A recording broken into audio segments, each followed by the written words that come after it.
Good morning. It's Morning Oasis. It is, let's see, it's the 25th. It's Wednesday of January.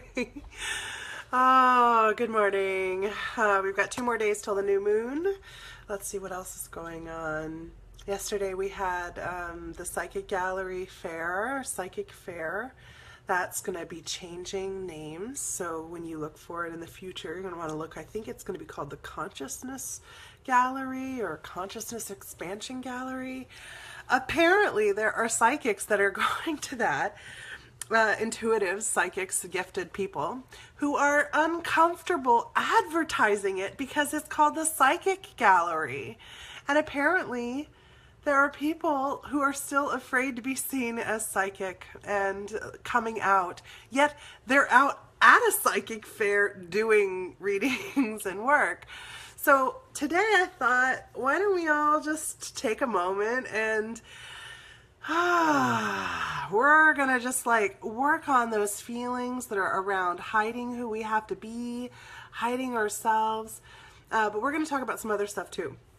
So those are kind of what's going on today.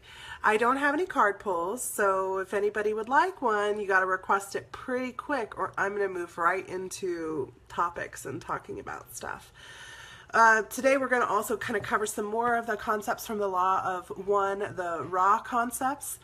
I think that because these are so in alignment with what I'm streaming, the information that I get, the work that I'm doing, that it feels like it's right to share this information with you guys and to give you guys these perspectives. Good morning, Andrea. I just let people know that if they want a card pull, then they need to request pretty quickly, and I'd be happy to do that. I thought what we would talk a little bit about today. So, the idea of being seen, being known, being received for who you are, it's so important. It is, and it's so challenging and so hard. A good friend of mine, actually, a woman I've known since, oh my gosh, I think we were 15 when we started being friends, maybe 16. I think we were 15, actually. We've been friends all these years, and it was hilarious because when I was, doing this work, I had kind of, I kept it to myself, I was a seamstress and clothing designer, and I felt like what I was doing was training in such a way that I would be able to, protect myself from things that were happening to me. I had a neighbor across the way who absolutely despises me. She still does. It's hilarious. She cannot stand me. And for a while I engaged in it, and I kind of fought back with her. She essentially felt like, she never had the nerve to tell me the truth, but her husband and I got along really well. And we were friendly. He and I got along. We would talk for hours. We would run into each other in the courtyard and just chat and chat and chat. And the next thing I know, she was doing all this stuff in my complex. She was lying about me. She was said that she got my permission to have a tree removed from our front yard, from our front patio, that I had never given that permission for. It actually prompted me to join the grounds committee, which she was the chair of at the time, which was good for me because I avoided conflict. I always avoided conflict. So that left me in the losing end of most situations, because when you walk away from a fight, everything gets decided after you're gone. So it just escalated from there, and it got to the point where her husband wouldn't even acknowledge me when I walked past. They ignored my kid, which was what really upset me and hurt my feelings. But all of these things led me, because I started feeling ill. Like I started feeling like I was sick all the time. Oh, good morning, Teresa. Hi. She would sit like across the way from me, staring into our house with like a magazine, and just staring into our house. We live right across from each other in courtyards. And it was the most uncomfortable feeling in the world. And I started having headaches and low energy and feeling sick. And at the same time, a healer contacted me, and my husband was like, oh, Jesse, I think this is something like energy. He was the one who was trying to get me to wake up to my gifts. And so he had heard about on Coast to Coast that there was this couple that lived in the Midwest where I could go stay with them and they would help me heal myself.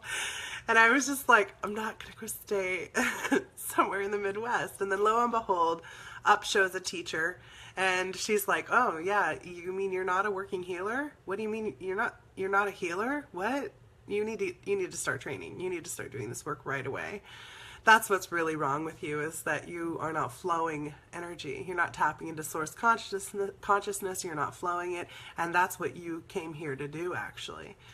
And I kind of was like, okay. I didn't really believe it. But the very first tool she taught me was this pyramid of mirrors. The minute I put that pyramid of mirrors up around my house, everything changed. I stopped having those headaches. I stopped having that constant low energy drain. And I stopped feeling like I was forced to engage in this warfare, a silent warfare really between the two of us over this distance, this stretch. And she used to do things like she would make fun of me in public. You know, we were at a potluck and she came up behind me and she goes, oh, I didn't know you had a neck tattoo. You know, I work with a dermatologist's office and they could take care of that. We can take that off. They're just like, oh my God, you don't approach somebody with a tattoo and say that. Like, that's not how you fly. So, and I would get so offended and I couldn't get over it, you know. And another time she criticized us raising our child in our home. So you see our home, this is one level of it. And the next level upstairs is bedrooms, 2 baths. And she felt like that was too small of a space to even have a pet in, which we also have a pet. We have a cat. And she's like criticizing us. We're the only family with a child, and not the only family with a pet, but one of few families with a pet. And she's just ripping us and going on and on about this and how inappropriate it is and all of this in front of all of our neighbors with my kids sitting at the table. And I just would get so offended, but I couldn't speak to it. I would just shut down. What would happen for me is I'd shut down. And then I'd like boil all of those thoughts, that negativity in my head. And I really was just poisoning myself with it. She was giving me, you know, the dish, but I kept eating out of it. I kept eating out of this lead-lined dish and poisoning myself. So that pyramid of mirrors went up. And it was like all that stuff just stopped. It just stopped.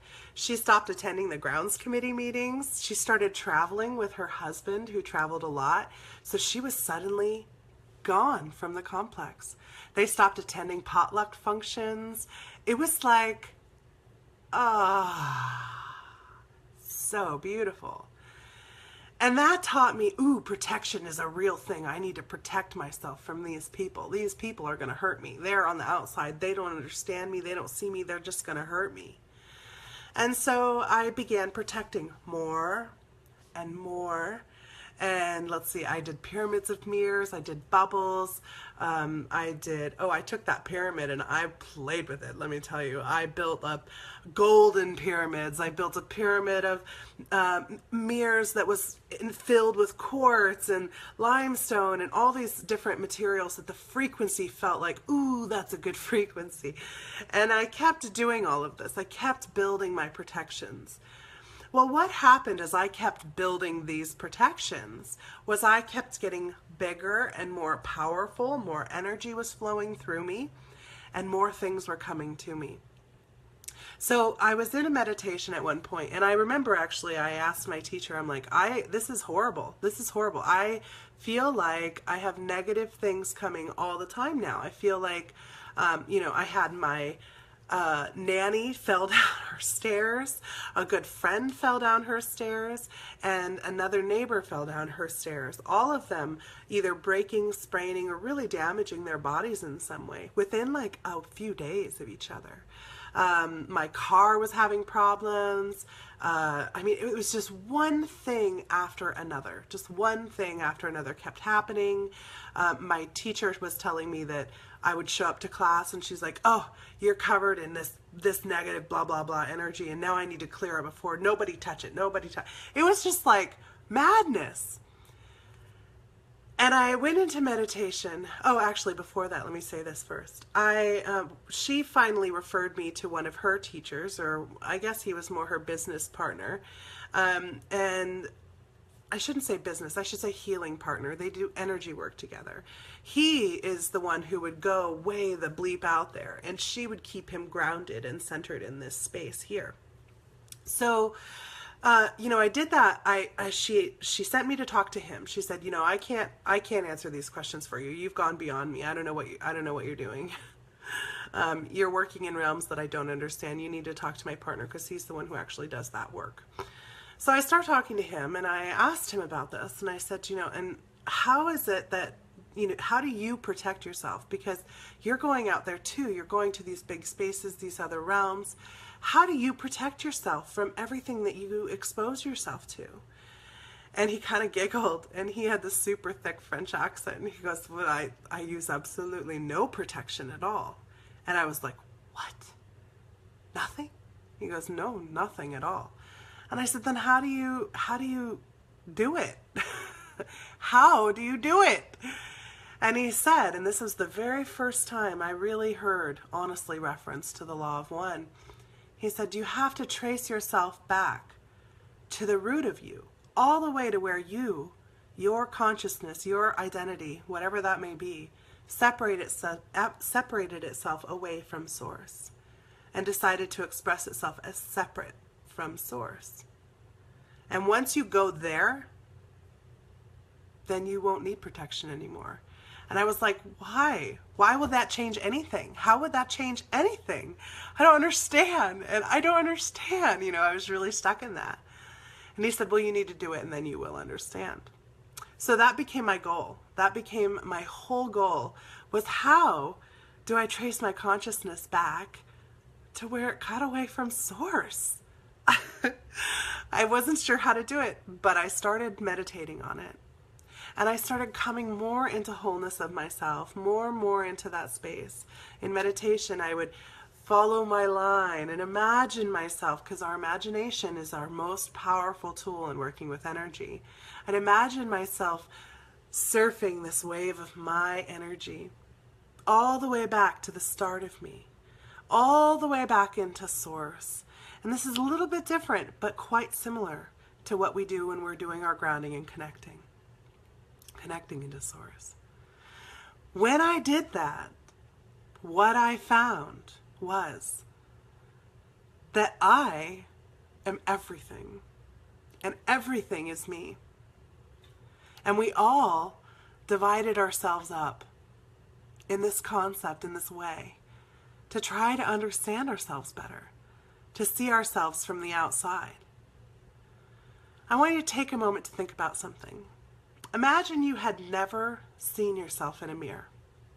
Imagine that you have never looked at your own reflection. You have no idea what that reflection looks like. Could you explain to somebody what you look like? Would you know what color your eyes were? Would you know what your features looked like? Would you even recognize yourself then if you did see it? This is why we separated from source. We wanted to know ourselves, and we couldn't see ourselves clearly from the inside. So we had to go outside to understand it better. The system that we're in here is a polarity system, a way of knowing and understanding by dividing and separating. That's why everything here is polarized. Even things that are like, let's take something that's carries both sex, like even like a slug, right? That can reproduce, that has both male and female parts. It needs another to come in and reproduce with it. It still needs that to come in. There are some fish species that can change their gender. They can become the other gender that's missing from the population. Excuse me. And when they do so, they still need the others to produce with. This is part of a fundamental rule of our system, our universe, our creation here, is this polarity, this dividing away from ourselves, a separation of selves. So with that neighbor, we were having a conflict because we're both big, beautiful, powerful women. I was a clothing designer. She calls herself style agent. I was, doing my own thing. She felt she was doing her own thing. We were in conflict because we were rejecting the parts of each other that we didn't like about ourselves. She didn't like that her husband enjoyed me, which meant she didn't feel like he enjoyed her. And he didn't. She wasn't around him at all. She wasn't spending her time with him. He was traveling and she was on her own. There was a conflict there. And I served to show her that conflict. And when I removed myself energetically from the conflict with that pyramid of mirrors, it allowed her to stop externalizing the conflict and to internalize it and to address it. Their marriage seems much stronger, much healthier, and now they both talk to us. You see what happens when we stop externalizing our rejections. For me, she served in a lot of different ways. She taught me, one, that when I allow other people to determine the environment and I don't participate, I don't get to be upset about the environment that they create. She showed me how non-participatory I was, how much I would avoid conflict, the fear I held around conflict, which was also inhibiting me in my life, inhibiting me in my marriage. My husband and I weren't as close. We didn't have that closeness either. Her and her husband were having their problems. We were having our problems. And it wasn't until we stopped externalizing and focusing on the other one when we started to see, oh, these are the problems that I hold. So with the law of one,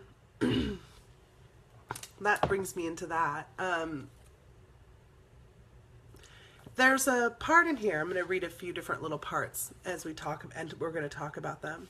So one of the things that the questioner, the person who was asking the questions of the channel, asked was about the law of one. And this is what Ra said about it. I am Ra. Consider, if you will, that the universe is infinite.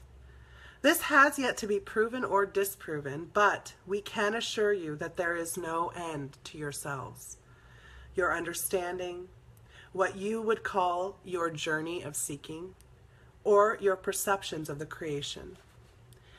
That which is infinite cannot be many, for manyness is a finite concept. To have infinity, you must identify or define the infinity as unity. Otherwise, the term does not have any reference or meaning. In an infinite creator, there is only unity. You have seen simple examples of unity. You've seen the prism, which shows all colors stemming from sunlight. This is a simplistic example of unity. In truth, there is no right or wrong. There is no polarity. For all will be, as you would say, reconciled at some point in your dance through the mind, body, spirit complex, which you amuse yourself by distorting in various ways at this time. When they say that, distorting your mind, body, spirit complex, what they're saying is you allow yourself, you entertain yourself, you create the spice in your life by distorting your frequency away from this centered, balanced, whole state of acceptance and allowance. And you distort yourself coming out of that allowance state, and this is not actually necessary. It says, this distortion is not in any case necessary. It is chosen by each of you as an alternative to understanding the complete unity of thought, which binds all things. You're not speaking of similar or somewhat like entities or things. You are everything. Every being, every emotion, every event, every situation. You are unity. You are infinity. You are love and light. You are light and love. You are. This is the law of one. So what we find when we come into our wholeness of selves is that it is so challenging to look at someone on the external and hate them for what they are, despise them, reject them, resent them, or in any way feel separate from them, because you know they're actually a part of you. They're displaying pieces of you that you've rejected, that you don't allow to be within you because you've defined yourself as separate. And it's that definition of separateness that is actually creating the suffering. Our resistance to feeling a unity and connection is where our angst, our aggression, and our anger come from. So when we are talking about what do we do, how do we get over this, how do we move beyond it, that was what we talked about yesterday, was really kind of seeing the truth, which is we have to, one, come in and know our mind. Remember, what did we review yesterday? We talked about first one must know the mind. They must know what their mind is about, what it's talking about, what it's feeling. The 3 states. That's right. The 3 states of being that we have to first accomplish. So what I view knowing the mind as, it says in here, it does actually reiterate it more completely. But the mind knowing itself is creating that calm point, that silence. In here he says, it is not by hold on, where are we? To begin to master the concept of mental discipline, which is the knowing of the mind, it's necessary to examine the self. The polarity of your dimension must be internalized. That means you've got to accept that the feelings that you have of these extreme emotions are yours, and they're all yours. They're all in here. It's nobody else's fault. Nobody else is creating it for you. Nobody else is causing that problem for you. Where you find patience within your mind, you must conversely find the corresponding impatience, and vice versa. Each thought a being has in turn its antithesis. When you know what your thoughts are, when you actually know what you're thinking, and it's not just something that's flying through your head and you're reacting and acting on it, when you know how your thoughts are moving through you, then you want to start playing with what would be the opposite of that thought. Can I play with that? So let's just take one that's really obvious right now.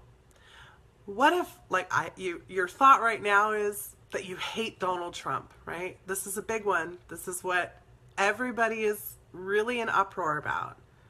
You hate him. He's a sexist. He's a misogynist. He's everything that we despise about America.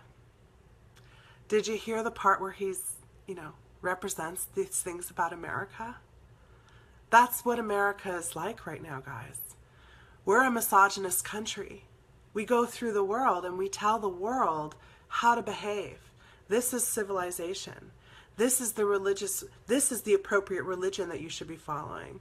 You shouldn't be following Islam. They think that extremists are just in Islam. Extremists are everywhere. Extremists are anyone who holds their belief to the point where they're willing to kill another person over it. They're willing to allow another suffering to prove them true, their belief true, their belief right. Now, aren't we also doing that in our liberal state? How often do we reject the truth of what the nation actually needs? Do we need bike lanes right now? I'm sorry. They're wonderful. They're great to have. What we need is food on the tables of the children in our communities. What we need is homes for the people. We need medical support and treatment for those who are ill on the streets. We just had a baby die the other day in a cold spell in a tent in downtown, in the heart of a city with people walking by. These are things we actually need. So we've rejected him, right? We've rejected that person. This morning I saw this video, and it was, there was a guy, he was riding his bike through one of the women's protests in Seattle. And he was talking to a man interviewing him who was kind of dressed like a kind of jokey, what's the guy's name? Wants you, I forget his name. Anyway, Abraham, the Honest Abe or whatever that is. And Uncle Sam, that's what it's called. And he was being interviewed, and he said, you know, honestly, I don't know why all these people are out here marching. It's only 2 days after the election has been held, or he's taken office. He hasn't done anything yet. Now, I'm not in total agreement. There are some things that I'm frustrated with and struggling with, and that's part of my internalization and understanding, because I'm really opposed to that pipeline, personally. But so, you know, he's talking about why are these people out here protesting, and he's kind of voicing his opinion. And the protesters surrounded him, screaming at him, shaking their fist.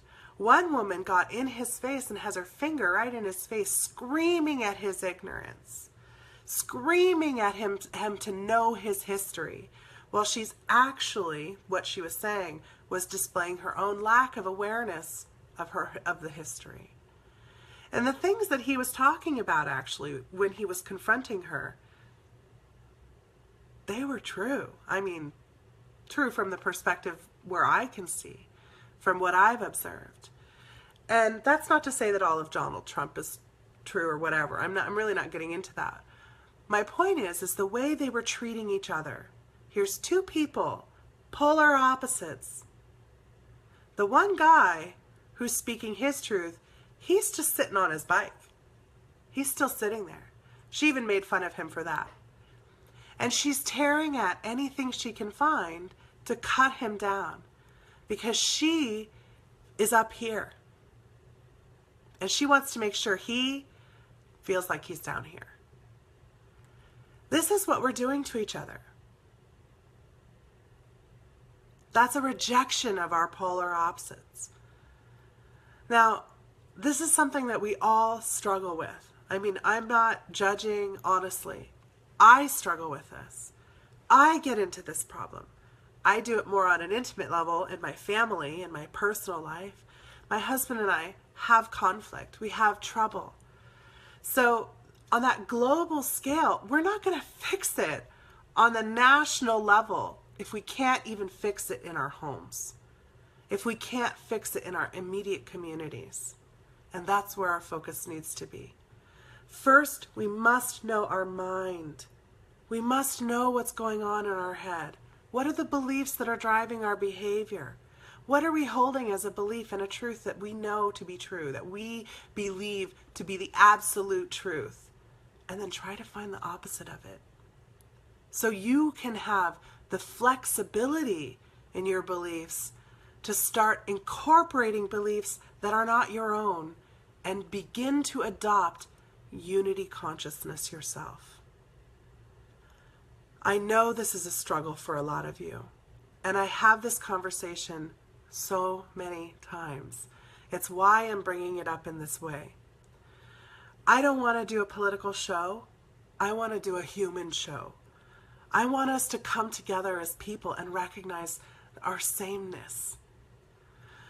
So I thought, let's look at this idea, this concept. We're going to stick with this knowing the mind today as our first step, this first true step in shifting our consciousness, shifting what we're doing here, shifting what we're creating and believing. So, there was another piece in there which I thought was really beautiful, but we actually start there, which is to quiet the space and to connect to the infinite creative consciousness. And that's where we start when we do these meditations. We ground and we're connecting.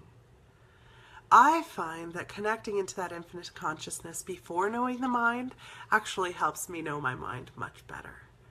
So that's what we're going to do in meditation today. It's going to be kind of a little bit of a long meditation. So we're starting a little early. And we've been already looking at these inner children. We've been looking at the filters of perception. We've looked at this from all these different angles, right? We've attacked it from all these different ways. If you're new to the show and you haven't watched it before, I would recommend going back and watching a few episodes that you feel like make sense to you, and then come back and join this one. Or stick it out. Who knows? Maybe this is where you needed to start. So we're going to take a moment. I'm going to take a sip of my coffee because it's been smiling at me, waiting for me to acknowledge its presence. It's so lonely. I'm going to unify myself with it. Get comfortable. Take account of where your body is, your position. Are you sitting comfortably? Is your spine aligned? Are you laying comfortably? I tend to, if I'm laying back for meditation, lay flat on my back, but I've started playing around with laying in different postures as well, because it's all one. It's all the same thing.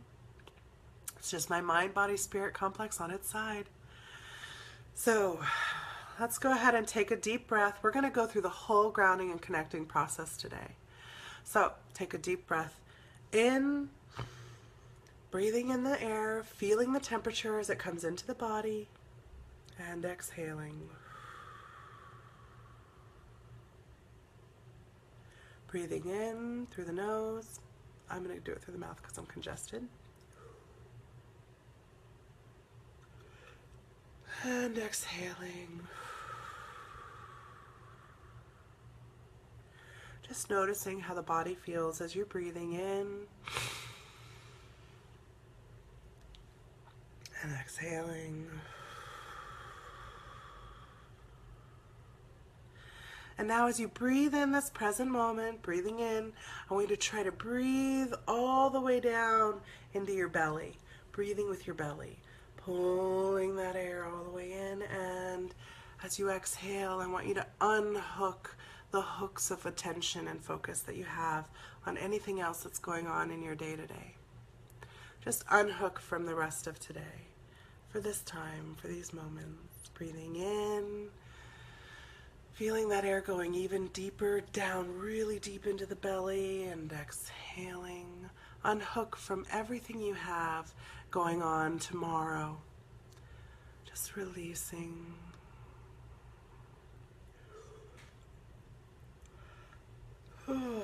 Some of you have some big stuff releasing. And breathing in this present moment, feeling it going all the way down into your root, breathing all the way down into your seat. And as you exhale, unhook your hooks from yesterday, everything that's come before. Just releasing yourself as you come into this present moment.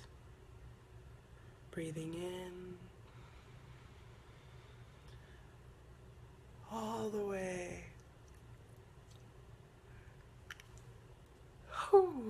And as you exhale, I want you to unhook yourself from the expectations that you hold of yourself in this time, in this space. You're already doing perfectly. Now, as you breathe in this time, feeling that air coming into the body, just note it. And as you exhale, grow your roots down more deeply from your feet, from your seat. If you're laying on your back, from your back. I like to grow roots from all parts of my body that feel pain or discomfort or have illness. Breathing in and exhaling, letting those roots drop even deeper and wider, spreading them out. Let's reach for each other. We are all across the world, you guys. We have listeners all around on all the continents except for Antarctica. And someday, those penguins are going to listen. Breathing in and sending those roots out wider as you exhale. Really grounding deeply because we're going to do some deep tracing back work. Alright, Now, as you breathe in, I want you to breathe in from your roots too. Breathe in, drawing that energy up through the feet and legs. And as you exhale, allow it to relax like the tide. It doesn't come in all at once. It comes up, surges and releases. Surges and releases. Breathing in, drawing that energy up more through the knees and thighs.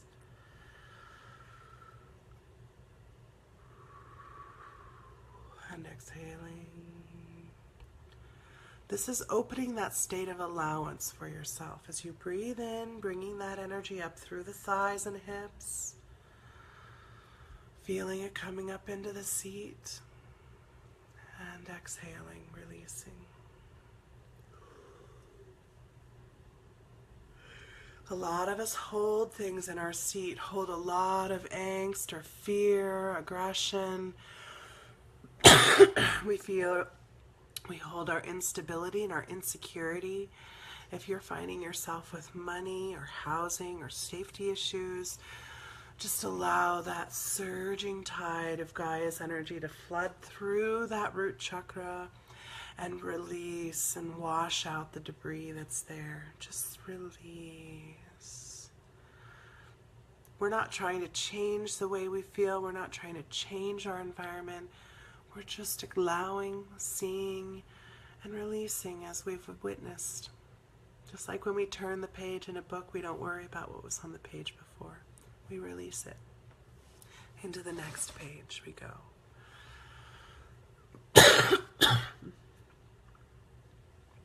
If you're noticing tightness in other areas, recognize your safety, your root, also is tied to these other pieces of you. Thank the body for showing you. And breathing in, drawing that energy up into the sacral chakra, which is that space between the pubic bone and the belly button. Up into that space. And releasing. I know there's some people who are really struggling with some of the stuff that I've spoken about. Recognize all those things that you want to say to me, that frustration, that anger, is an opportunity of you being able to look at your polarity right now. And you can thank me for serving as the puppet to piss you off, because that's what we do. We serve each other when we come to each other and create conflict. We're showing each other the highlights of our own polarity. Thank the throat. And you can tell me anything that you want to. I will receive it. We can even have a conversation about it. Releasing, feel how that throat loosened up. This is how our energy impacts our physical body. Bringing that energy up through into the solar plexus as we breathe in.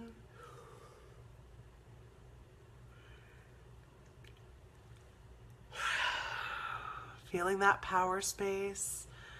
Allow that power space to really resonate with this frequency of Gaia, because our empowerment drives us to feel completely disconnected from each other. Okay? So really let that Gaia energy flow through this solar plex region, which is like between the belly button and the rib cage.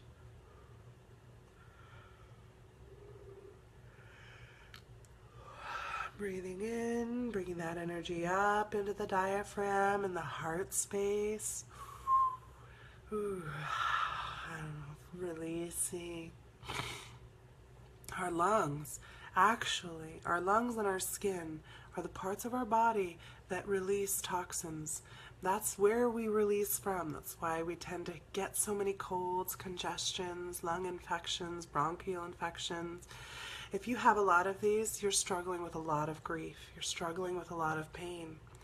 So these are indicative of that. Heart problems, breathing difficulties, asthma, anxiety, all of those. The adrenals are right up there in the back of the kidneys on top, right back behind your heart. So that region all gets impacted by this. Breathing that energy up into that high heart space, which is being strongly cleaned out right now. The energy is coming through.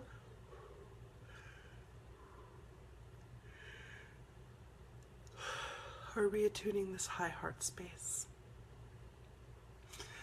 Breathing that energy up into the high heart and sending it out through those arms all the way to the fingertips and back, up through the arms, up into that throat region, feeling it in that throat chakra where we speak our truths. If you're having thyroid problems, speaking problems, any kind of struggle swallowing, indigestion, acid reflux, this is that truth space. Do you speak it enough? Or do you overspeak it? Do you exhaust the region? Or do you cram it full of things that you never get to talk about? There are some people I meet where their throat, like their neck, it actually kind of doesn't, it's like so thick, their shoulders are attached to it. And to me, what that looks like as an energy worker is somebody who holds on really tightly to their truth, right? Our physical form is a manifestation of our mental complex, of our state of thinking, feeling, and expressing ourselves. The body changes as we change that. Bringing that energy up into the mouth, the ears, into that third eye, sixth chakra region. Letting it come up and flush and cleanse. I always like to bring my pituitary gland into it. Imagine it just pulsing and growing and resonating at its perfect crystalline frequency. Bringing that energy up into the crown. Feeling that pressure building in your crown chakra. And let your crown open. Open up that crown and allow that Gaia's surging energy to flow up and to carry you up into Source. Allow yourself to find that connection effortlessly and gracefully until you find yourself all the way back in the heart of Source. You'll know when you get there. And I'm just going to feel you guys. I'm going to offer some attuning energy to support this because my role is as a catalyst to help you connect back into the infinite consciousness.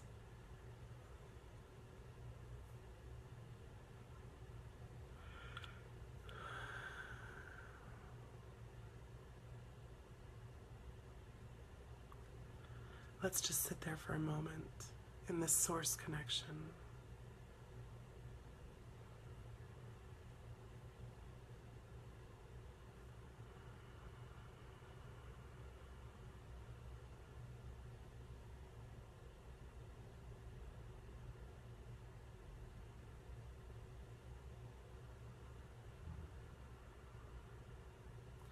For some of you, you'll slip right back out of it as soon as you go into it because it's quite intense, especially if you've never been there before, and that's okay.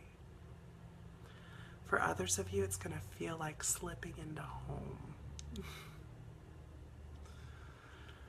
I want you to bring that energy from Source back down through that connection, back down through the crown, like liquid honey gold, coming down with this opalescent sheen, because it holds all the colors, all the spectrums, healing us completely as we bring this healing golden energy down through the third eye,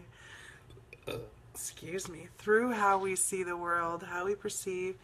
If you have a gaseous release like a burp or, out the other end, which I'm so grateful I don't tend to have, let it out. This is a release of something that's held within. That's not to say all burps are that, but hey, wait, aren't they? Bringing that energy down through the mouth and through that throat chakra, that fifth chakra, through the ears. If you have ear stuff going on, I'm hearing some of you do, recognize this is, do you tend to not want to hear it anymore? Do you maybe say that? I don't want to hear it anymore. I can't take it anymore. Oftentimes that has a lot to do with having ear problems as well. Or if you're in an environment where there's a lot of conflict and things that you really shouldn't be hearing or be exposed to. And oftentimes we'll create physical reasons for these manifestations. You know, like we will go to concerts a lot and stand really close to the speakers, and it creates this sound in our ears. And then we're like, oh, see, now I don't hear that anymore. I don't have to hear them anymore. I can't hear it. There's all these different ways that we create our physical problems and struggles as a response and as an answer to our internal desire. Okay? This is knowing the mind, beginning to know and understand these things. Bringing that energy down through the mouth, through the throat, through your truth, soothing just like a liquid honey, warm liquid golden honey, coming down into that high heart space, down the shoulders, down the arms, all the way to where that light is just radiating out of your palms, your fingertips, letting it loop back, coming back through the arms, just pouring down through the heart, through that chest. For women and men also, really focus on flushing through the lymphatic tissue and our breasts or mammary tissue. Men have it too, actually, and men are getting breast cancer too now. Flushing also the lymphatic glands in your underarms, making sure you're clearing and releasing these areas. Vulnerability in our body, flowing, thanking our body, bringing that energy down into the solar plex. Personal power.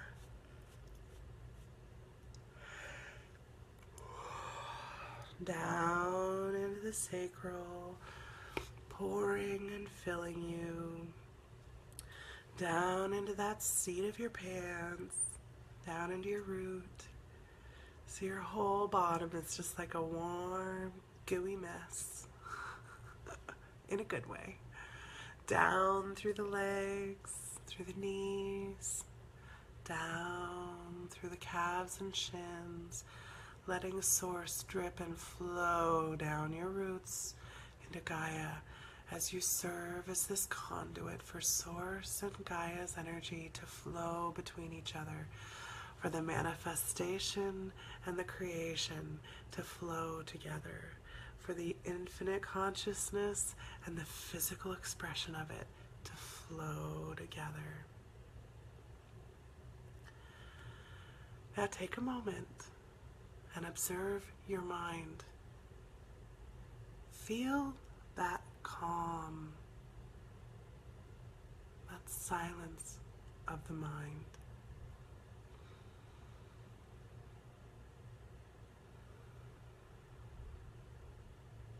Now notice, after calling your focus to it, did things come up?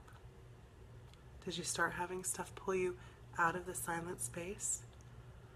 So, you were in alignment with your highest self, source.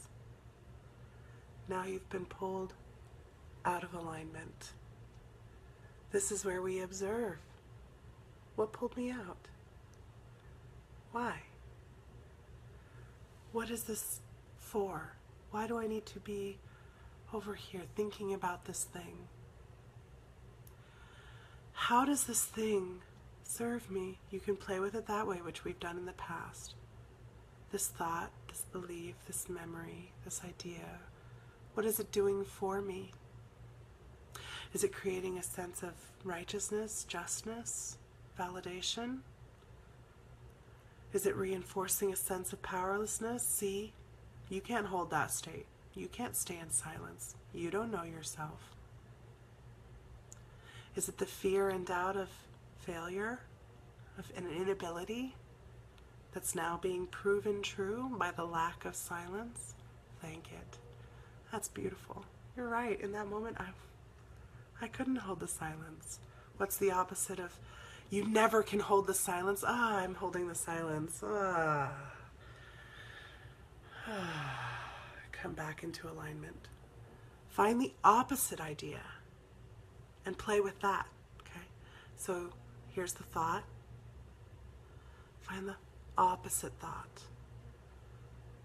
and play with it until it comes back into balance, where it's like, okay, yeah, that's boring. There's no engagement. This isn't creating the distraction that's pleasurable to me, or that I'm used to, or that I'm looking for.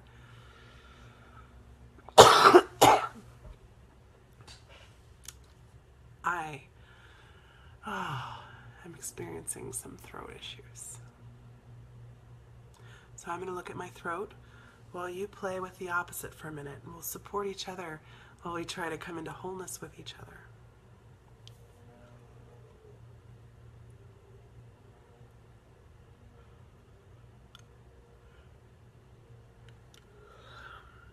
If you get lost or confused, check in with that compass. Am I leading myself down a rabbit hole? Is this how I distract? With the multiplicity of ideas? Thank it. And bring in one idea.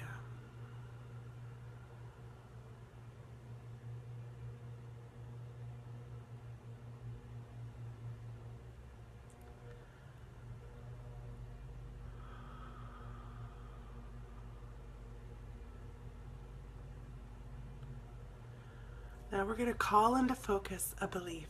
I'm going to just ask you to call up the first belief that you hold. Let me feel this for a moment. That you feel angry about. That triggers your anger. Whatever that may be. Just call up the anger thought, the anger belief. Let's see, maybe it's, they never listen to me. People never respect me. People don't see me for who I truly am. What else am I pulling? There's a lot of things coming up already. You guys are doing a great job. Look at that belief that makes you feel angry, feel separate, feel justified. And just imagine that the opposite is true. Oh my God, they are listening to me all the time. And every time I speak, I'm actually inspiring them to think and speak about other things too. And they're cutting me off and they're not listening to me is actually an illustration of the inspiration I provided them. Oh. And they don't need my thoughts because my thoughts are mine. Their thoughts are theirs. But they're all together and they're all one. Keep playing with it. Just play with these ideas. You don't have to have the right one. You don't have to find the right answer. That's impossible right now. Because all the answers are right. Just play with the opposite notion of what you hold. And as you move through your day to day, I want you to play with the opposites. Even if it's a good thought, a good belief, a good idea. Try to hold for a moment the opposite idea. And then allow both to be true. So this is what we're going to work on today. And tomorrow we'll check in and see where everybody's at. I also want to let you guys know on Friday, I'm super excited. A very good dear friend of mine, Mariah, is going to be coming on. We're either going to do it in Morning Oasis or as a separate meditation. But what we're going to do is a meditation where we are focusing on shifting the collective into a different relationship with our energy and fuel needs. We're going to try and shift the collective into thinking in terms of using that soul energy and releasing the burning energy. Using these other kinds of resources. So look for us on Friday for that meditation. I'm excited. We haven't fully hashed out exactly what it'll be, and it'll probably be a channeled one, a lot like today's. But today, I want you to play with the polarity. See your polarity. See where you are, not as the center, but as a polar extreme, and find the other opposite. so you can hold both extremes and come into balance. Okay? I love you guys. It was a great hour. I'm so grateful you showed up. I'll see you all tomorrow. I'm going to go sleep now because this energy is huge. Thank you. Let me know if you have any struggles with that, or you feel like you need to talk about something I've brought up.